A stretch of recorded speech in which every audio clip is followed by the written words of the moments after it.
Heroine Samantha director Raj Nidimoru కోయంబత్తూరులోని Isha foundation లో లింగభైరవి అమ్మవారి సమక్షంలో భూతశుద్ధి ప్రక్రియ ద్వారా వివాహ బంధంలోకి ఒకటయ్యారు. ఈషా ఫౌండేషన్ దీనికి సంబంధించినటువంటి వివరాలు కూడా వెల్లడించింది.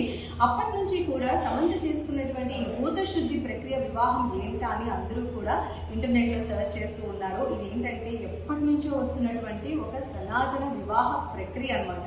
ఈ ప్రక్రియలో ఏంటంటే మనం పంచభూతాలన్నింటినీ కూడా శుద్ధి చేసి ఒక ఇద్దరు వ్యక్తులను ఈ వివాహ ప్రక్రియలో ఏకం చేయడం అనేది జరుగుతూ ఉంటుంది. ముఖ్యంగా మనం చూసినట్లయితే ఇక్కడ మన హిందూ సాంప్రదాయం ప్రకారం జరిగేటువంటి వివాహ మంత్రోచ్చారణలతో పాటుగా ఇక్కడ శరీరాన్ని, మనస్సును, జీవశక్తిని పెంపొందించే విధంగా ఉండేటువంటి యోగా క్రతువులను కూడా యాడ్ చేస్తూ ఉంటారు. దీనివల్ల ఏంటంటే ఇద్దరు వ్యక్తుల మధ్యలో ఉన్నటువంటి ఆలోచన డిఫరెన్సెస్ కావచ్చు, లేదా భావోద్వేగాల డిఫరెన్సెస్ అన్ని కూడా సమసిపోయి వారిద్దరి బంధం చాలా లోతైన అనుబంధంగా మారడానికి ఈ ప్రక్రియ అనేది ఎంతో దోహదం చేస్తుంది. ఏది ఏమైనప్పటికీ కూడా రూమర్స్ అన్నిటికీ చెక్ పెడుతూ సమంత ఈ భూతశుద్ధి ప్రక్రియ ద్వారా రాజ్ నెడుమూరుని వివాహం చేసుకుంది. వారు కోరుకున్నట్టుగా వాళ్ళ లైఫ్ చాలా ఆనందంగా ఉండాలని కోరుతున్నారు.